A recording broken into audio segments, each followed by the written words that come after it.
क्या आप भी हैं माता पिता ना बन पाने से परेशान? अगर लंबे समय से कोशिशों के बावजूद भी संतान प्राप्ति नहीं हो पा रही है, तो ये इशारा हो सकता है किसी गंभीर स्वास्थ्य संबंधी परेशानी का।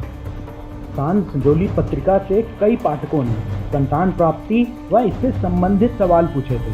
हम आपके इसी प्रश्न का उत्तर जानने के लिए पहुंचे दिल्ली एनसीआर की मशहूर आईवीएफ विशेषज्ञ डॉक्टर श्वेता गोस्वामी के पास, जिन्होंने डिटेल में हमें इस प्रश्न का जवाब दिया। आइए उन्हीं से जानते हैं कि एक कपल जो पिछले 8 या उससे ज़्यादा समय से कोशिश करने के बाद भी माता पिता बन पाने का सुख नहीं प्राप्त कर पा रहा है, ऐसी स्थिति में उस कपल को क्या करना चाहिए। अगर 8 महीने तक हम कोशिश कर रहे हैं और प्रेग्नेंट नहीं हो पाए हैं तो क्या वो चिंता की विषय है? तो ये बहुत ही अच्छा और महत्वपूर्ण सवाल है, क्योंकि हमें ये समझना है कि हर महीने जब एक normal husband and wife try करते हैं तो सब कुछ नॉर्मल, सारी रिपोर्ट्स नॉर्मल होने पे भी हमारा चांस अधिकतर से अधिकतर 18 से 20% होता है, जिसकी वजह से इनफर्टिलिटी बाय डेफिनेशन हम कहते हैं कि अगर एक हस्बैंड एंड वाइफ जो अदरवाइज एकदम नॉर्मल है, उन्हें कोई दिक्कत परेशानी नहीं है, ट्राई करने में प्रॉब्लम नहीं है, अपने फर्टाइल पीरियड्स मतलब जो महीने के ज़रूरी दिन है वो समझते हैं, उसी बीच वो ट्राई कर रहे हैं, तो 10 से 12 महीने अमूमन पेशेंट्स को लग सकते हैं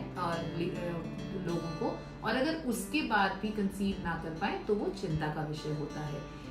बट वो एक ब्लैंकेट स्टेटमेंट देने से तो काम नहीं चलता, तो हमें ये भी समझना है कि उसमें अगर हमारी उम्र बढ़ी हुई है, स्पेशली अगर एक औरत की उम्र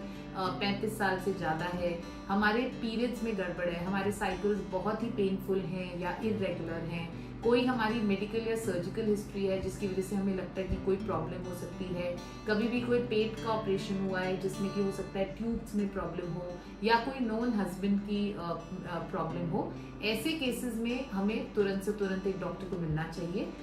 किंतु अगर हमारी ये सारी इन चीज़ों में हमें कोई भी प्रॉब्लम नहीं है और प्रेगनेंसी नहीं हो रही है, तो मेरे नज़रिए से 6 महीने ट्राई करने के बाद एक बार टेस्ट करा लेने चाहिए कि सारी रिपोर्ट्स ठीक हैं। उनमें कुछ लेडीज़ के ब्लड टेस्ट होते हैं, हस्बैंड का एक सीमेन टेस्ट होता है और एक अल्ट्रासाउंड स्कैन किया जाता है देखने के लिए कि एग ठीक से बन रहा है। अगर ये सारी रिपोर्ट्स ठीक हैं तो हमें और 3 से 6 महीने दे देना चाहिए, क्योंकि इतना टाइम लग सकता है, और अगर इनमें से किसी भी रिपोर्ट्स में कुछ प्रॉब्लम है तो अकॉर्डिंगली ट्रीटमेंट स्टार्ट होता है। दोस्तों, आपके लगातार मिल रहे प्यार के लिए शुक्रिया। सांस संजोली न्यूज़ चैनल पर ताज़ा तरीन वीडियो तुरंत पाने के लिए अभी चैनल को सब्सक्राइब करना ना भूलें।